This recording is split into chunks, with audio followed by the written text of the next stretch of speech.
Toss to White. He's in! Patriots win the Super Bowl! Welcome to Patriots Touchback Podcast.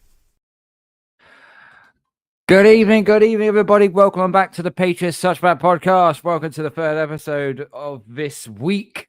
And we finally made it to our review show of the New York Jets, where the New England Patriots, with no pressure, no worries, get the job done, winning 27-14 against the New Jersey Jets. I've got Nick and Kieran on board with me tonight. We've got a lot to get through. Make sure you smash the like button, hit the subscribe button, tell your friends, follow us on our social media platforms. Sorry about that. Justin Fields just fumbled the ball again. Follow us on all our social media platforms and make sure you follow the podcast on Spotify and on Apple as well. Gentlemen, good evening. Obviously, Kieran, 2 days. Last time you was on with me. I hope you look good. Yeah, all good. How are you, Nick? We haven't seen you for the week. How have you been? All good. Yeah, busy with work this week, running around like headless chicken all over the UK. But all good. Yeah, no weekend, few days off. It is what it is. Nah, all good, mate. All good. Okay, let's crash straight into this, shall we? The New England Patriots beating the New Jersey Jets 27-14. For you betting nerds out there, well done. If you did the minus 12 on the Patriots, well done. You covered the spread by the skin of your teeth. But this game is only going to be calculated by one thing and one thing only. We've struggled with the running game pretty much all season long. Last week, what we saw from Treveyon Henderson against the Buccaneers was something we could look forward to as the weather starts getting colder, wetter, and more miserable, shall we say? Because it's not that great weather in Foxborough anyway. Last night, Treveyon Henderson finally had his break. For me, he had his breakout game. Last week, you saw him with the amount of rushing yards. This time was more of his pure strength and his vision for the end zone. 62 yards rushing he had. He had 2 rushing touchdowns, 1 passing touchdown, or 1 receptive touchdown. He was head and shoulders our best player by a mile in this. And I know also we'll get into Drake Maye as well. Kieran, what did you make of Henderson's performance? This was your boy. You wanted out of Ohio State. Yeah. He came to the forefront.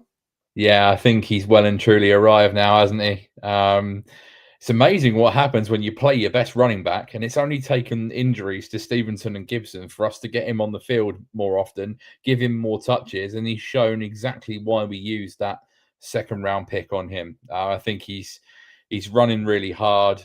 He's not necessarily getting a lot of clean holes to run through at times. He's having to take a lot of yards where he's grinding out 3-4 yard gains, and meeting a lot of traffic along the way. But that when he sees daylight, there's every chance that he's going to spring through it like he's been shot out of a cannon and threaten a big play. 5 touchdowns in 5 days for Treveyon Henderson. Pretty impressive. The first Patriots rookie, I think, to do that as a running back since I want to say the 90s. With Curtis Martin. What? Hang on. What? 3 touchdowns? To score. And I think it was like 5 touchdowns in 2 games or something like that. I have the stat. Go on, Henderson is the first rookie running back with 2 touchdowns in back-to-back games since Curtis Martin in 1995. And to throw more stats on top of your stats, Treveyon Henderson is the first. It's the first Patriot to score 3 total touchdowns in an entire game since Rob Gronkowski, because that was the quiz question I had for you. Sweet. What was the other one? Sweet. That wasn't the answer though. That wasn't the answer, so that was wrong on that. So who's the other player? I am going to say Damian Harris. Oh. Damian Harris. No. Because Harris scored a lot of touchdowns in 2021. All I'll say to this, Kieran, you've got the right position. Oh, LeGarrette Blount. Oh. Who was the fullback? All right, okay. So it's a Go on. Oh, are you serious? Sony Michel. Sony Michel. Ah, there we go. The quiz question I had for you two was Henderson became only the second rookie in Pat's history to score 3 touchdowns in a single game. Who was the other? It was Robert Gronkowski. And I thought it was, it's a shame he didn't accept the 2-day contract and play last night. To be fair, we need another tight end on that field. He could have done a job. We needed another tight end on the field. Like Carl said this the other night. Just red zone. Just play red zone. Just play red zone, and then just make him just shoot right out to the post, and then it's like, "Yep, thank you." I love this. I love this comment when like in the end zone. When Kraft said that, and he said, "Do you want to sign the 2-day and pay for?" And he's like, "Yeah, what's my signing bonus?" yeah. And then he said about, "I'll just take the plane." Yeah, I'll just take the plane. I'll take the main Patriots plane. Oh, great. But anyway. No, back to Treveyon Henderson. He's looking every bit like we thought he would. And yes, I don't think you necessarily want to keep running him downhill into a pile of bodies. You definitely want to get him more out in space, but he's showing he can grind out those yards. He runs hard. He absorbs contact very well. You saw on one of his runs that set up a 1st and goal where there was a defender all over the ball, and tried to properly wrench the ball out. And his ball security there was outstanding, because if that's Ramondre Stevenson, that ball's probably on the ground. But the way that he's running, I absolutely love the fact that he almost broke Chris Clemens. Is it Chris Clemens, the edge rusher for the Jets? On the first touchdown, there was such a sharp cut that Clemens, if you slow it down, it looks like he could have torn his ACL. It was that sharp. Yeah. He was absolutely sent for a corn dog on that one. He did. And yeah, Henderson was fantastic. Not just in the as a runner, but he had 31 receiving yards in that receiving score as well. So, almost 100 total scrimmage yards, 3 total touchdowns. Just looks like the clear-cut best back in the team. And I tweeted this last night. I don't think there's a conceivable reason for Ramondre Stevenson to eat into a significant amount of Treveyon Henderson snaps. Henderson should be the bona fide RB1 now. Yes, okay, you're going to factor in some Ramondre Stevenson, because we saw even last night that Dearness Johnson had a handful of touches. But Henderson should be the 1A at the very worst. He should be the lead back, and Stevenson should just be the guy to spell him and to bring in on short yardage. We talked about a few weeks ago when Henderson wasn't playing, and we were talking about the reasons why and what we thought and what have. Kieran, me and you had a chat, and we said about maybe it's just a case of letting him settle, waiting those few weeks, and in that second half of the season, when everyone else is sort of got miles under their legs and what have you, he's fresh as a daisy for the second half of the season when the weather's cold and it's hard and it's good, and it's almost as if that's come to fruition, because lo and behold, we get to this middle section, the weather's starting to turn, and sure enough, Henderson's out there and running down the touchdown. So I think, injuries have meant that he's got his chance, and to be fair, for a rookie, sometimes that's what it takes. You just look at Brady.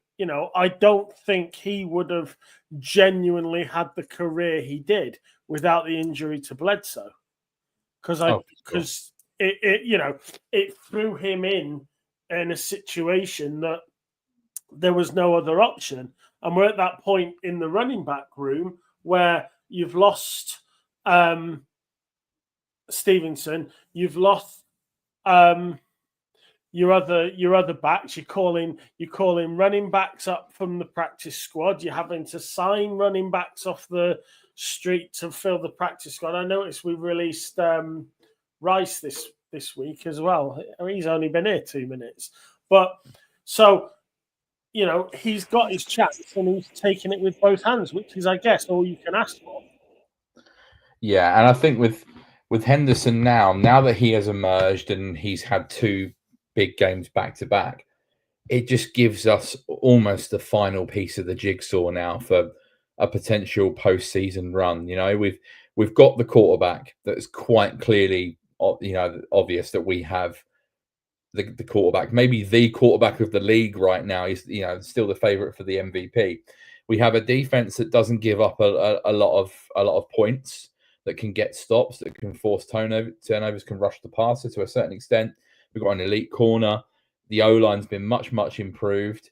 And all that was missing from this season was a consistent, threatening running game.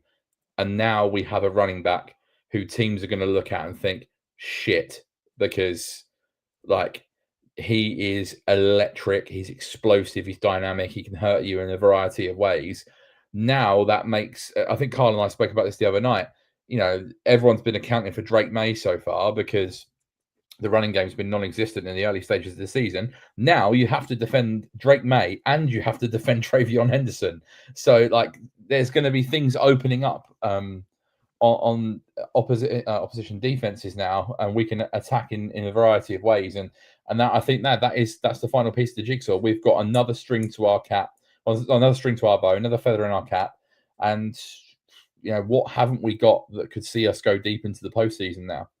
And what makes it more interesting is that you're trying to defend Drake Maye. You now got to try and defend the running game. That also opens up the number one guy we have at the receiver, in Stefon Diggs, in finding all the soft spots when defenses are playing zone. Because when you saw Diggs had it said in the description that it was his second 100 receiving yard game. I was wrong. It was his third 100 receiving yard game. 9 receptions, 105 yards he had in the game. Again, another pivotal night for Diggs. He did have that one that he dropped, which he's probably going to want to have back. But Diggs was good. Delusional Pats fan is on the third touchdown with Diggs and Henry at goal line. Henderson and Williams is in the end zone, and Drake threatening to run. Who you guarding? Yeah, and he'd only just become a dad on the Wednesday, hadn't he? Because Cardi B had her baby on Wednesday. Yeah. He still played. Yeah. And with this question, and that's not factoring in Kayshon Boutte, who hasn't played the last 2 games, who has been the red zone weapon this year. What did I say? He went down injured. I said we're not going to need him until maybe Cincinnati or the Giants game. Rest him up. I'm not having him test his hamstring. I'm not having him test it. See, we've got. And now we've got a mini bye, and you like to think, all being well, because he practiced in a limited capacity this week, that we could have him back for the Cincinnati game. But a couple more stats on Diggs. We started strong with the stats today. That was his 39th career 100-yard game, and it was also his 15th 100-yard game in prime time, which tied Randy Moss for the second most in NFL history. Wow. I didn't know about that last one. Yeah. That's impressive. That is very impressive, actually. So it does sound like if you put him in prime time, he's clutch. But you think about the other primetime game this year against the Bills, he had a 100-yard game again. Stefon Diggs has been absolutely awesome this year. I don't think any of us saw him playing at the level that he has been this year, coming off the ACL with his age. The way he's bought into the culture, the way he's becoming a pivotal leader. He's a captain without the C on his jersey. He has been a tremendous signing. He's probably going to hit 1,000 yards this year. Which will be the first 1,000-yard receiver since Julian Edelman won it in 2019. So he's 100% getting that. And yeah, he is just like Drake's comment in the press conference last night saying, when he was asked how much level of trust was there with Stefon Diggs, and he said, I've trusted him since I watched him when I was in middle school. Like, I've seen what he's done in the league. There's no need to build up a trust. It was already there. And even you got Diggs, Booty's going to come back. We know that Kyle Williams is a big play threat. Pop Douglas is, had a couple of nice moments. Mac Hollins, who is just turning into the biggest unsung hero on the offense at the moment, who just seems to come up with clutch play after clutch play. It's just amazing to watch. What makes this so funny out of all of this, though, Kieran, is the fact that our two best wide receivers in that game were former Buffalo Bills players. Yeah, they were. Oh, oops. Yeah. So it makes it fun. But no, Diggs had a fantastic game. Let's move on to Drake, shall we? I would describe his game as standard now. Over 250 yards passing for me when it comes to Drake Maye is pretty much a standard game now. However, he did get conned. Yeah, a couple of receivers did have huge drops. I think it was, if you count all the drops that there was in this game, Drake Maye could have had over 400 yards passing. 400 yards. Yeah. Diggs had to come down with that pass. Had Mac Hollins had to come down with the pass. I also think Kyle Williams had a drop as well. He looked good. He was surgical in the pocket. Let me bring his box score up. Where are we? 25 of 34, 281 and a touchdown. Pass rating of 107.6. So back to factory settings, basically, is what Drake did. And I didn't think he did a lot wrong. What I was more impressed with watching him play, it wasn't the throws, because I know he can get the throws out, and the receivers were getting open. It was the more how he was navigating himself from the pocket when it was just getting a bit messy. The line done its job, but Drake was climbing up in the pocket. He was moving around, trying to figure out who he's going to throw to next.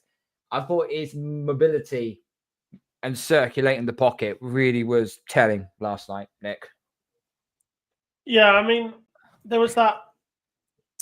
He got caught on that sack, didn't he? In the at one point, and I thought he was unlucky with the bomb down to Hollins that Hollins dropped. I mean, initially looking back at it on the highlights, I was like, that's pass interference. But you watch it again and you watch it a bit closer, and it wasn't really. But he's just steady Eddie. He's just getting better and better every game, and that's one of the big things that you look at the improvement from not only obviously from the team but Drake Maye as an individual. I was listening to Mel Kiper and Field Yates on their podcast, and they were doing a redraft of the 2024 QBs, and although they decided to take Jaden Daniels at 1. Drake Maye went up to 2 above Caleb Williams. And I think, he is proving a lot of people wrong. And I just think if he continues on this trajectory, he will be a superstar. Yeah, and he's already ascending to that level. I mean, there were a couple of deep shots in this game that didn't come off. Obviously, you spoke about the Hollins one. There was one to Diggs that you'd expect Diggs to make that play over the middle. It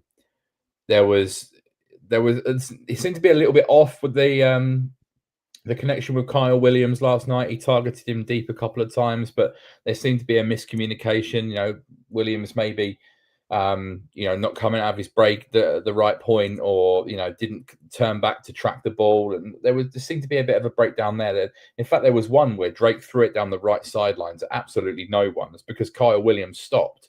If he just carried on, he might have been a home run. And then obviously there was the deep bomb to Kyle Williams in the end where the safety came across and almost picked it off. Yeah, that ball that needed to be a lot more of a dart shot more than a. There was too much air on that. And I looked that up.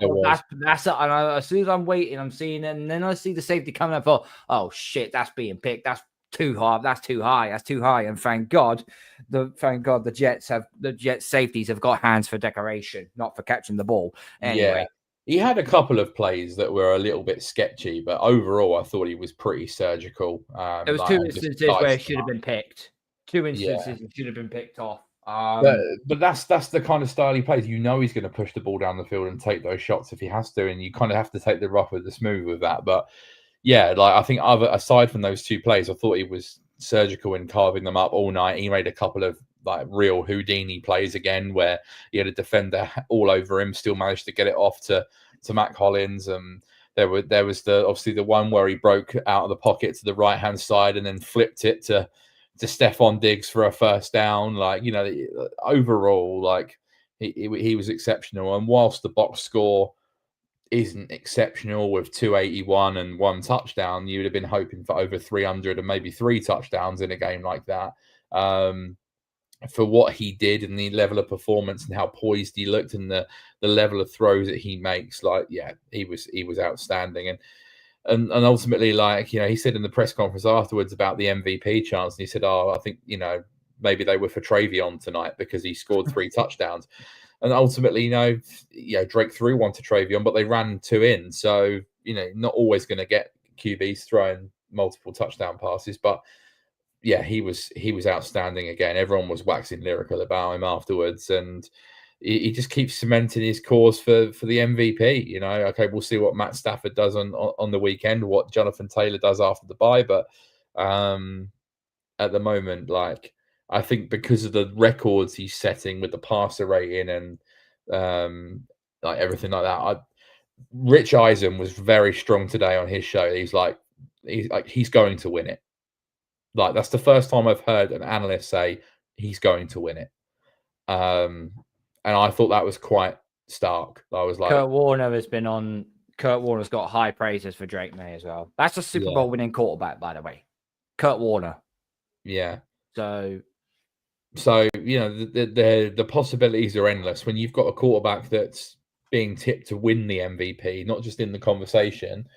You've now got an explosive rookie running back who looks like he can rip off a huge run at any point. You've got a great passing game, a solid O-line, and a defense that doesn't give up many points, apart from gives up touchdowns on the first drive. We could go anywhere, and that's crazy to say, but yeah, this is just beyond our wildest dreams at the moment.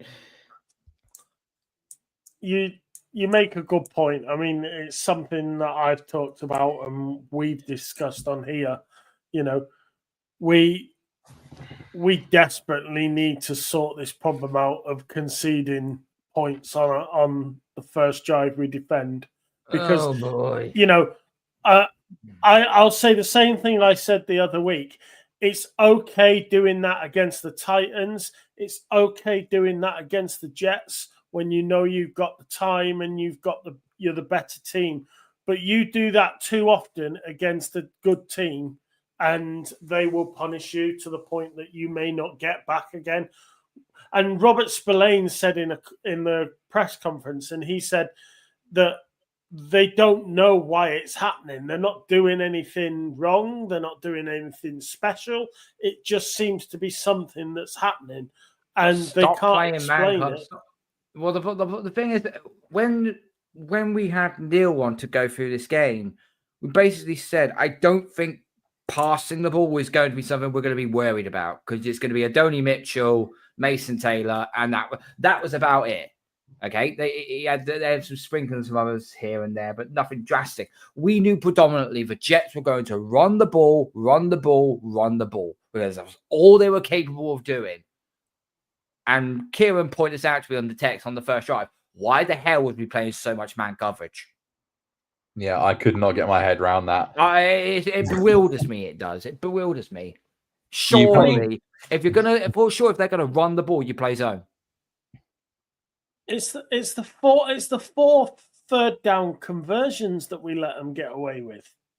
You know, they had a 14-play, 72-yard drive, and on four separate occasions they converted on third down.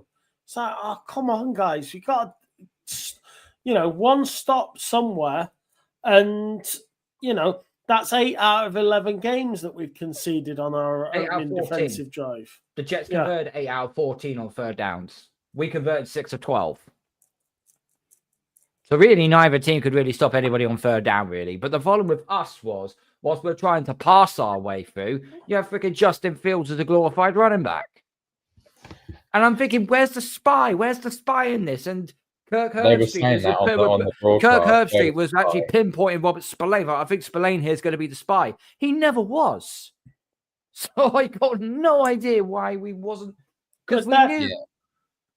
Their second touchdown, the second touchdown that they scored, when Fields ran right round the outside, Landry got stuck on his man because he went forward to go for Fields, and as Fields changed direction, Landry got caught by the tackle. He wasn't held or anything, but he just got caught, stuck inside the tackle, and couldn't get back out and out to the edge quick enough. But we just got to tidy up the little bits that aren't going our way. I think on the touchdown to Mechie as well. We spoke about the lack of understanding with the man coverage, because we didn't need to play as much man as we did, and there was no spy, which was very confusing. But on the play to John Mechie for the touchdown, we did rush a lot of men and went. It wasn't a zero blitz, but we sent the house at Justin Fields, and we left one-on-one coverage on the back end. But we'd probably still defend that touchdown if Craig Woodson doesn't slip. And Justin Fields, who did absolutely nothing through the air all game, has an easy touchdown. And at first I think, well, okay, fair enough. We went out, sold out to try and stop the run, because that's all the Jets have been doing all game. And he's just found the soft spot in one-on-one coverage on the back end. But then when you watch it back and it's a slip, and you think, I mean, bloody hell, even a bum like Justin Fields can make a wide open throw like that, where he just has to stroll into the end zone. And that's all they really threatened through the air the whole game. And that's why I don't understand Zach Kerr, where he was wanting to play so much man coverage, put Gonzo in sticky coverage against Adonai Mitchell, who couldn't catch a cold. I don't understand that. Like you said, play zone, try and stack the box, try and erase Breece Hall from the game, stick a spy on Justin Fields, and try and let him beat you through the air, because he can't do it. The guy has had 4 games this year with under 60 passing yards. What are you frightened of on the back end? Garrett Wilson's not in the game. And, you're not going to be frightened of Adonai Mitchell. I mean, the guy had an absolutely honker of a night. His separation ability was pretty decent, but he couldn't catch anything that was thrown his way. He couldn't. He absolutely couldn't. He had a disastrous display. He did. Let's have a look. I think he got targeted 6 times, and he caught one pass, and that was on an inside slant. An inside slant, which is basically Pop Warner stuff, which you should be able to do anyway. But the rest of our receiving core, Hunt Henry 4 receptions, 45 yards. Why did I have a suspicious feeling last night that Hunter Henry was all of a sudden going to have a very good game, because he has been very quiet for a while now, and I just thought maybe they would use a bit more. Demario Douglas 3 for 36, Treveyon Henderson 5 for 31. Obviously, one of them led to his getting the touchdown as well.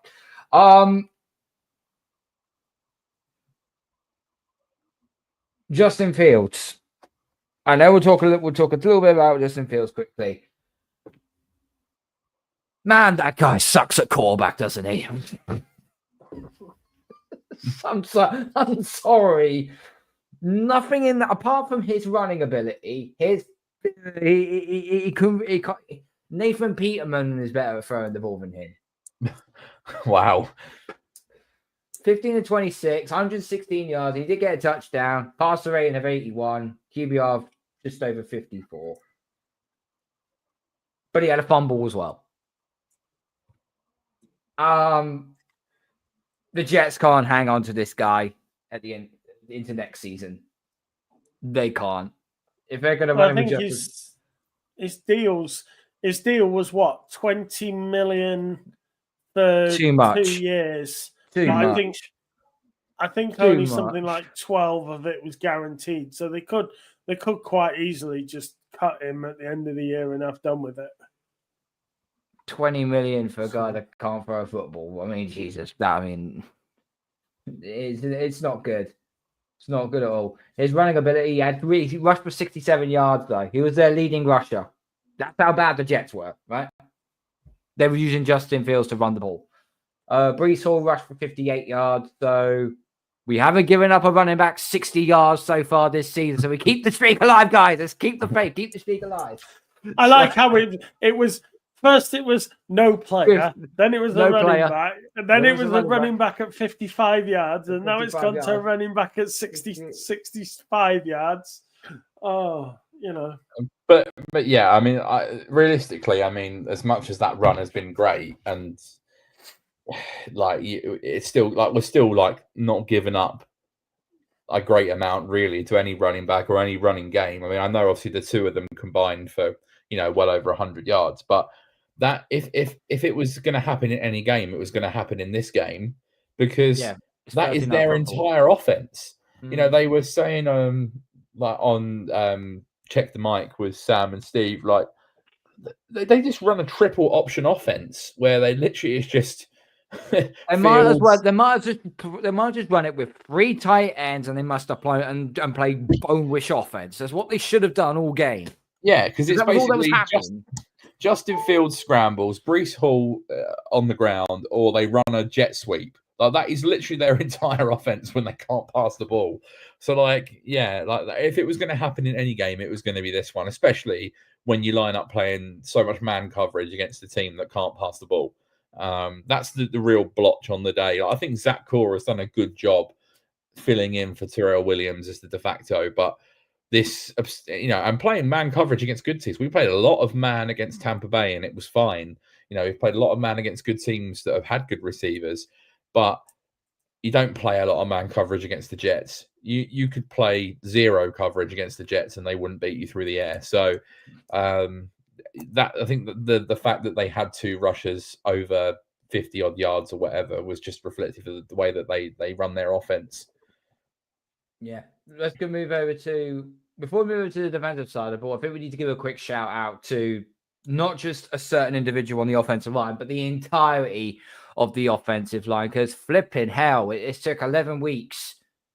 The Pats offensive line finally didn't give up many pressures, didn't give up a single sack in the game. I know Drake Maye got sacked, but that was Hunter Henry not getting the chip on Will McDonald. I don't think it was. Christ, there was no chip whatsoever. They hung him out to dry, and Jermaine Johnson was in the backfield before Henry even blinked. But this is why you don't ask a tight end to block a defensive end in one-on-one pass blocking situation, having just come off a motion. He's not even like properly set in a stance. He's not had a chance to anchor down either. That was just a little bit irresponsible. Irresponsible, yeah. I'll agree with you on that one. But Will Campbell, phenomenal again. No pressures, no sacks. He literally put Will Anderson in the dirt all game long. All game long. And also Jared Wilson as well. Look, we've banged on about him for most of the season that he's going to be moved to center into next season. The last 2 games I've noticed he really has started to come. He's now starting to fit the mold in at left guard now. Yeah, he's been really good. Will Campbell was excellent in this game, and Will McDonald is an excellent edge rusher. Had 4 sacks last week against the Browns, and okay, he's not going to get that every week. But you watch Will McDonald in these one-on-one reps. He absolutely emptied the toolbox on Will Campbell with a variety of moves, spins, swipes. Like he tried everything in his arsenal to try and beat Will Campbell. And yeah, there were a few times where he did get past him, but it didn't cause them amount of pressure. But Will Campbell held up incredibly well against him, and it was just a great battle to watch them two. It really was. It was. Will Campbell again looking like a fantastic hit. Jared Wilson solid once again. Going to have his wobbles at times, but Michael Nwene was on pancake duty.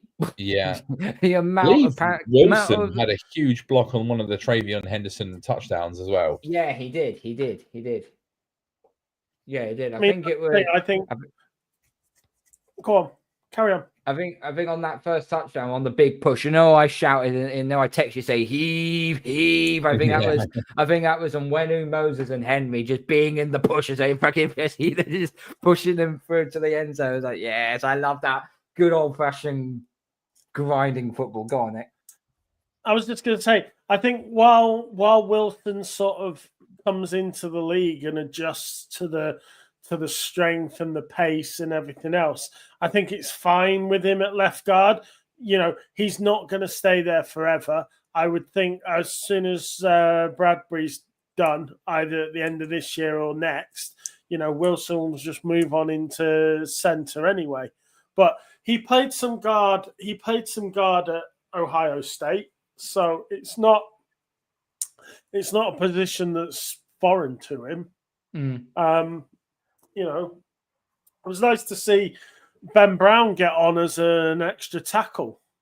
Yeah, and he did a job. Yeah, so. I didn't have that on my bingo card last night either. So yeah, Ben Brown in as an additional offensive lineman and Tonga lined up as a fullback. It was like the ultimate smash big man formation. I loved it.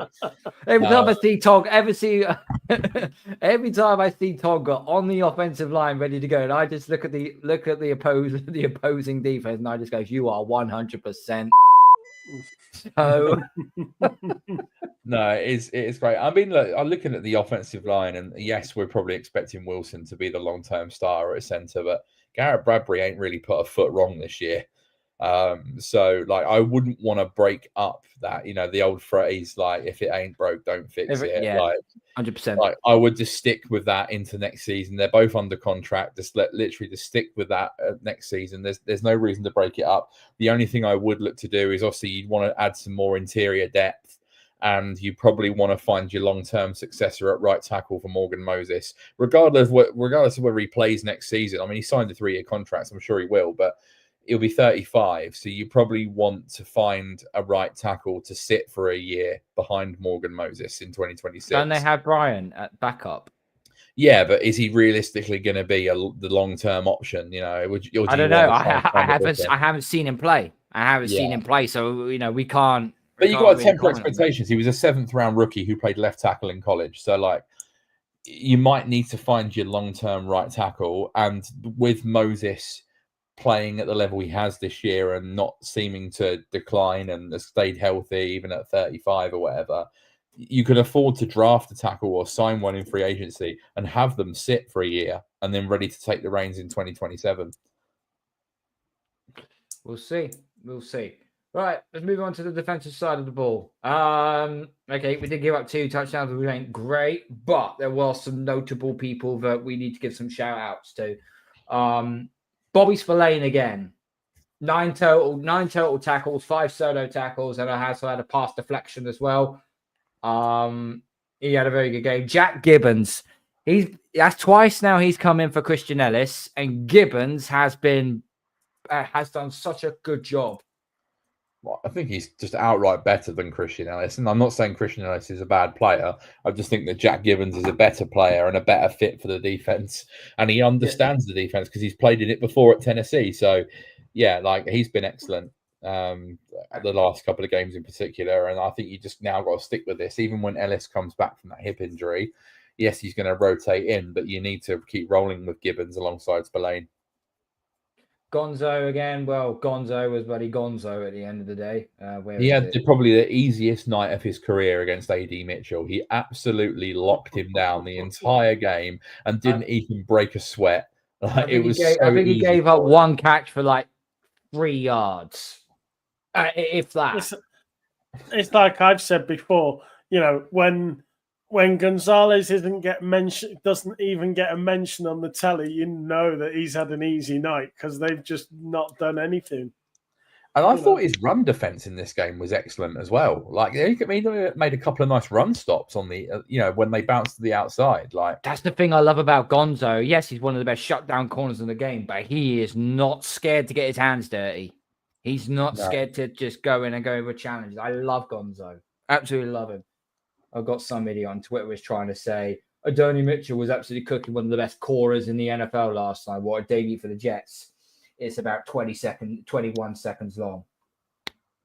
Yeah, I mean... And I think the only one of any significance was the one which Adonai Mitchell really should have caught. The rest, he had no chances over. But anyway, I digress. Another player on defense who was tremendous. Well, as I say, in one particular play last night was Del Pettis for that huge fourth down break up at the end of the game that pretty much diced it. Now, my bet didn't land last night, but the Jets' points line was 14.5, so that just came in. If you did on the under, that literally just came in. So obviously with that breakup, that cemented the Jets scoring 14 points or under. So anyone that took the under on that line is very fortunate. So you can thank Del Pettis for that. Unfortunately, I needed another Drake Maye touchdown pass to Stefon Diggs for my bet to land. But I was quite strong on going under on the Jets. And I mean, I only predicted them to get 9 points in this game. They got 14. That's more than what I thought they would. But, fair play to them. They had a good first drive. Justin Fields ran one in because that's all he can do. And then the second one was a bit of a gimme because Craig Woodson slipped. I think if he doesn't slip, he probably they don't get that. They kick the field goal at least. Yeah. So they probably would have been. It would have been 27-10. It would have been at the end of the game. Where is he? I've lost him. Elijah Pondo again. Back-to-back games now with a sack. Where the hell's this kid come from? 5 total tackles, 3 solos, 1 sack, 1 tackle, and 1 tackle for loss. He also had a QB hit as well. Is he going to be? If you're looking for rotational pieces, Ponder could be something that you could start using for.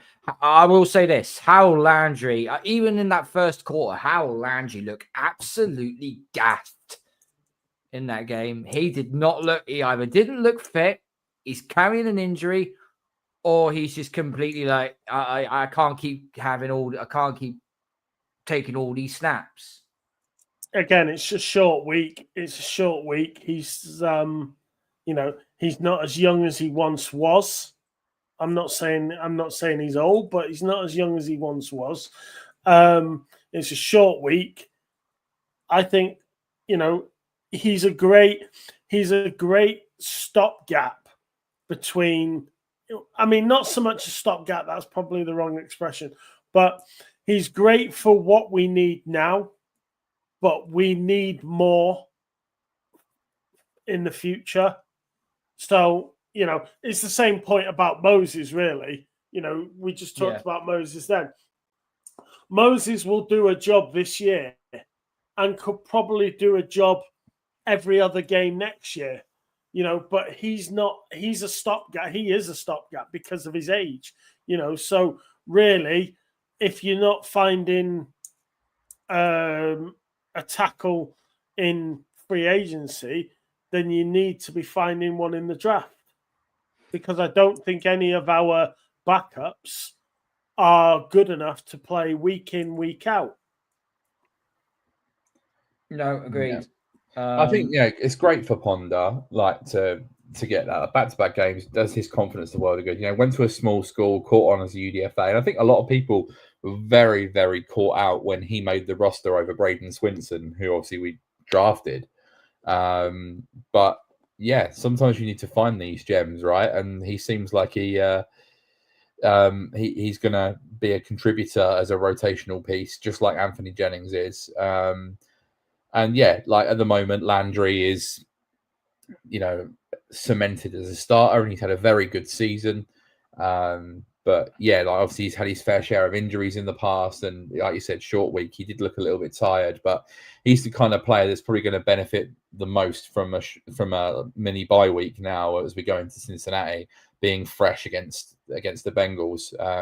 Because we've said him and Chason are playing a lot of snaps, and there's been not real respite for them, especially since Keon White's been traded. So yeah, I think you roll with Landry. He signed a 3-year contract. Like, he's going to be a star. He's still only 29. But yeah, you need to look at some more players behind him.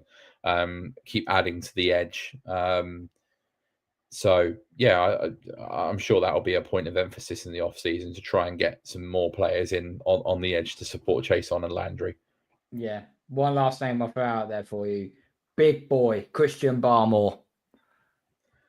When Milton Williams went out with that little bit of an ankle injury, he stepped up, and oh boy, did he step up big time. 3 total tackles for loss, 2 solos, got the sack, a tackle for loss, and 2 QB hits as well. Barmore was a problem last night for that Jets O-line to deal with.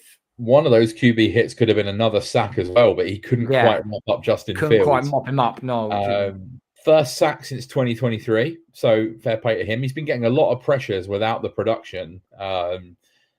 So yeah, really pleased for him. Such a key player on that line. Like you said, Milton Williams was shut down by Mike Vrabel after that ankle injury. Said that had it been like a really big game, he probably could have come back in and played, but didn't want to risk it and wants to keep him healthy for Cincinnati and beyond. That's smart. Very smart decision. Smart coaching. And especially, I know Joshua Farmer didn't play last night, but we're quite deep at defensive tackle. Barmore's there. Tonga's been awesome.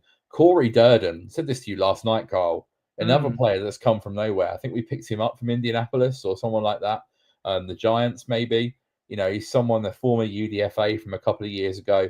He's come in. He looks decent. Like, when you see him generating pressures, he seems to, be about and round about the ball a lot. So, like, he's someone who's, probably the 4th or 5th choice defensive tackle. If everyone's healthy. And he's been good as well. Eric Gregory, the rookie we picked up on waivers from Cincinnati, he played last night and had a couple of nice stuff. So like that's a great position for us. So that when you lose Milton Williams, you've got players to step up. You do indeed. We do indeed. Special teams. One of the emphasis we were going to try and look on was the fact that Jet special teams are actually very good. They've got a couple of very good quick kickoff and punt returners, which could be an issue for us. Dealt with them pretty well. Didn't get them past the 35-yard line. I think one time I think they did, but didn't lead to much.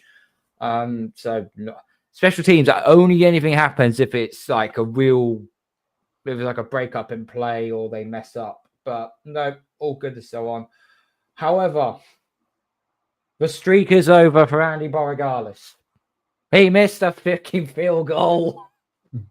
And you said last week about the kicker, and as soon as I saw him miss that, I went, "Oh, God. Shut up, Nick!" To be fair to him, first miss since week 1 in terms of field goals. He's only missed 2 on the season. You'd take that for a rookie after 11 weeks of the season, wouldn't you? So I think overall that has been a successful pick. Considering how he started with the missed extra points and everyone was like, oh, should we have kept Parker Romo? Parker Romo doesn't have a job now. He's been binned off as well with Atlanta. We kept faith of Andy Borregales. He's only missed 2 field goals all season. He did make another one in this game after that miss. He did. He's fine. Which was 1 yard less. He's fine. He couldn't kick the 45-yarder, but he kicked a 44-yarder. Yeah. If you watch that one that he missed from behind the goal, I haven't seen it from behind him, but if you watch it from behind the goal, it's one of those where you can see it coming towards the goal and you think, just bend a little bit more. No, it's not going to bend. And you just actually clipped the post. It actually clipped the upright on the way through. It just doesn't quite bend it that little bit enough. And it's just like, but yeah, no. I mean, can I just pick up on this comment that's come in here? Thanks for getting in touch. Division lost the Broncos. Right. I've got a couple of questions about this, so feel free to respond to my response. Who are the three other teams we're losing to? Because we spoke about potentially could lose to Baltimore and Buffalo. Baltimore and Buffalo. I was going to say Bills, Ravens. I don't think there's anyone else. I genuinely we've got the Bengals, the Giants, the Dolphins, the Jets. Like, are any of those teams beating us at the moment? I don't think so. So I think 13-4 is probably the floor. Divisional loss to Broncos. Have you watched their offense? They can't. Their defense is phenomenal. Do not get me wrong. They have got arguably the best defense in the NFL. That it is legit. But their offense honks. It really does. And I would not be able to stomach losing to Blow Dix in the playoffs like that, because that guy is not as good as people think. And that's another back to the thing I saw on social media. But yeah, delusional Patriot. I'm not scared of Denver. I would take Denver in a heartbeat. I would rather not play the Colts. The problem is they're not going to win the division. The Chargers are. Do you think? Yeah, it's possible. It's possible, but I do not see. I'm not going to say take out Kansas City, but I think if it. He's responded back with, "You're right." Thank you. I think I've got a brain rot. Make sure you smash the like button. The only thing I would have said there on 12-5, the only thing I would have said there is, yes, I would have said Bills. Yes, I would have said Ravens. If I could, the only one I could possibly think of is maybe Miami at home at the end of the season. It's freezing cold. It's freezing cold. Well, yeah, but you're asking me to pick a game. It would be the one that I would pick. Would you know the game I would throw? Would you know the game I would throw? The next Bengals. week's game. Next week against Cincy. They've got the offense. Their defense is the equivalent of marshmallow cream. There's fucking nothing. It's just air. But their offense, even with Joe Flacco, that is still dangerous. Flacco is also very prone to turnovers as well. Like he's also very yes. But if there's two quarterbacks I hated playing when I first started watching the NFL, the two quarterbacks I hated playing, one of them was Eli Manning because he was such a cocky prick, and the other one was Joe Flacco. Don't know why, but Joe Flacco just turned invincible against us. Don't know why. So I don't really want to play Joe Flacco, but Burrow's not playing until he plays Buffalo. And that'll be the game which he will win, and that will give us a division. So thank you very much, Joe Burrow. Anyway. Yeah, they've got offensive pieces to definitely to threaten us, but defensively they are so bad that even if we give up, a decent amount of yards and points in the game to the players like Jamar Chase and T. Higgins, I just don't think they've got the defensive players to be able to deal with Drake Maye and the offense that we've got with Treveyon Henderson, with the way our receivers look. You'd think hopefully Booty's going to be back by that game. So it would just end up being a shootout. But the difference is that we've got some decent defensive players and they are arse on defense. So that's difference there. Mate, the final game of the season is Miami, isn't it? Yeah, it's in Fox. The only way you can see a loss there is realistically if we just if we've locked up the 1 seed and we rest our starters, and that Josh Dobbs plays. See, the thing is, if you've locked up the 1 seed and therefore you've locked up a bye the next week, you don't want to not play your starters because then they don't play for 2 weeks. Yeah, really, you only want to rest your starters if you've locked in that second or third seed or second seed, and you're not going to get a bye. So then rest your first teamers and take the hit. But you wouldn't want to rest them for 2 weeks. No, because that will get fatigued. Then that'll get fatigued. But listen, we're still a little bit way off there from getting the number 1 seed in that. But I think we can safely say, look, as I said to you on the preview show, Kieran, I said Thursday night football is always a bit of a shit show. It's always a bit of a shit show. It's not going to be pretty. It's not going to be... This wasn't a game for style. This wasn't for style scoring. This was a case of get the win, get out and have your mini bye. That's basically what we got, and that's basically what we did. We now sit 9-2, top of the AFC for now. Unless Kansas City beat Denver, then we will be top for when we can get to gloat for at least a week. Just think, all these NFL fans that saw the end of the Patriots dynasty. And then they got to see a Chiefs dynasty, and now the Patriots dynasty is starting all over again. Have you? I don't know if anyone been watching. I posted this in the chat the other day. I don't know if anyone watching has seen it. You guys as well, but the Dolphins fan who's just reacting to the Patriots games every week on Instagram. Oh, it's so funny. Just absolutely throwing his toys and pulling his hair out at like Drake May making insane plays. This week's one, it was Henderson last night scoring 3 touchdowns. He's like, bro, why is this guy so good? Like, it was honestly, it's the funniest thing. Yeah, so I definitely recommend checking that out if you've not seen it already. Nah, it's good. He's always a good laugh. Always a good laugh. Okay, so that's the end of our review show. Although there is one thing we have got to bring up. We did mention a certain player when Nick mentioned his quiz question, but we will bring him up now. Robert Gronkowski, retired, signed a contract, retired as a Patriot. I'm gonna ask for just one thing from you two, okay? And that is, what is your best moment that you saw from Rob Gronkowski as a Patriot? Oh my God. I know I've thrown you in the deep end. So Nick, if you've got the first, whoever's got it. Okay. For me, it's not an on the pitch moment. I'll be fair, but you can't beat him playing baseball with the Lombardi Trophy and dent in the end of it. You know, that's Gronk all over. I mean, when we went to Frankfurt 2 years ago and we were stood in front of all the Lombardis, you knew that they were all fake. You knew that none of them were the real ones because there wasn't a dent in one of them. No, we knew that. But, we actually asked someone, "Where's the dented one?" But yeah, I mean, you couldn't. That is typical Gronk to, describes the guy as a T. Takes a trophy that has been around for years and years and years and plays baseball with it and dents it. You can't get any better than that. Kieran? Oh, there's so many that come to mind. Like the funny, I mean, Carl, you might understand this, Nick, maybe not. The kind of non-football related one is him like appearing at WrestleMania and helping Mojo Rawley win the Battle Royal, which was when he Gronk pushed someone, didn't he? He ran from one side of the. I think correct me if I'm wrong, Kieran, but that was Jinder Mahal, wasn't it?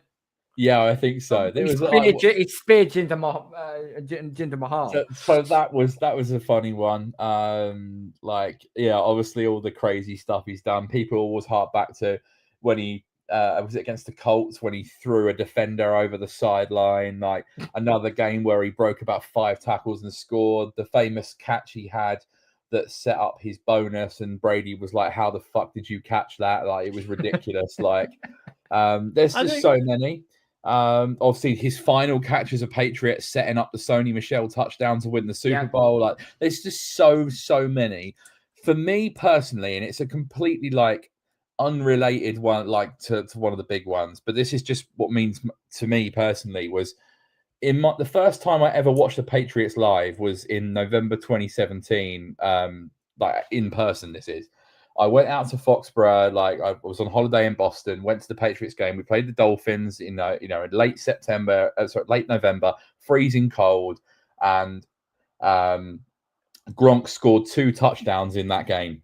And with that being my first live Patriots game, having my first trip to Gillette Stadium, to see Brady throw 2 touchdown passes to Gronk in a 35-17 win, I think it was, that meant a lot to me that I got to see that connection there for the first time. I was gutted because Edelman was injured and he'd done his ACLs and never got to see George play.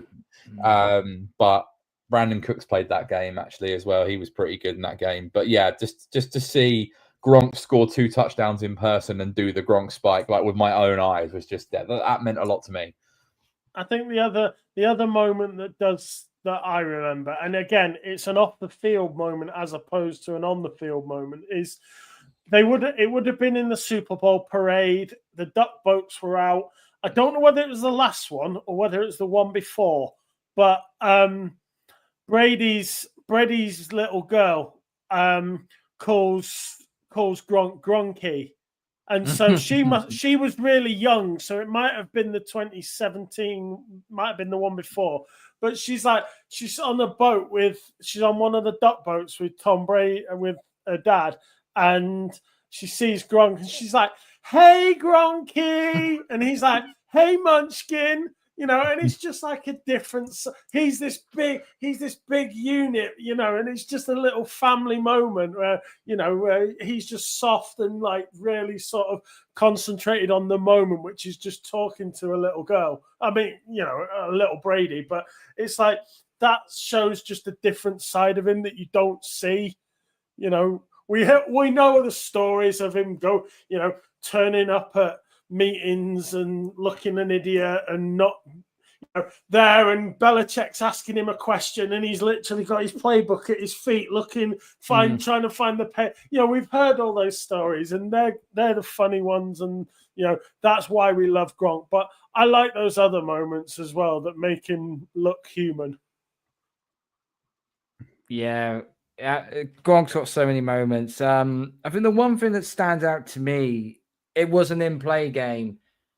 And what stood out to me was, I think it was against Washington. I'm not going to say the redacted names, we'll get ourselves cancelled. But it was the play where he had 2 people just draped all over him, just shrugged them all off, and he took another 4 of them out on the way down towards the red zone. That, for me, was the epitome of toughness and just an absolute bastard. And I was like, yeah, we got a good one here. And I'd only started watching the NFL not too long into it. So 2008, I started watching. 2010, I started supporting the Patriots. When we drafted Gronk, I looked at my dad. I went to go, "That's who we've drafted." He said, "Yeah." It goes, "He's out from Arizona State. He doesn't look particularly great." I said, "Nah, he's going to be a problem." Lo and behold, he was not just our problem; he was our biggest problem. but he was fantastic. We've got some comments here before we get on out of there. Munsey, big up, mate. Hope you're well. Hello, mate. We should have beat you, the Buck. We should have beat you, the Buck. Yeah, he's a Buccaneers fan. Shoulda, woulda, coulda. Unfortunately, bud, it is what it is. And got brainwashed says, "You guys got a good show. Keep on the grind. I love the enthusiasm. Thank you so much, mate. Much appreciated." This is quite a mild show as well. Yeah, we have some interesting takes. We do. if scratching the surface, yeah. We've not even got to Christmas yet, so it will get fun later. Well, since that was the end of our review show, we don't have a game now until next Sunday. So surely next Friday will be our preview show against Cincinnati. Hopefully, we're going to get a Bengals fan on. I think I've got a good idea who I'm going to try and get on. But considering that the Patriots are on a mini bye week, we are not on a mini bye week. We are going to be back on Tuesday night because we're going to give the reins to Nick, because he is going to look at the prospects for 2026 and see who we can probably nab up in free agency as well. Although saying that, the receiver class for free agency is absolutely dog shit. 2 words. Alex. Thanks for letting me know. I'll write that down. That's what I'm doing now.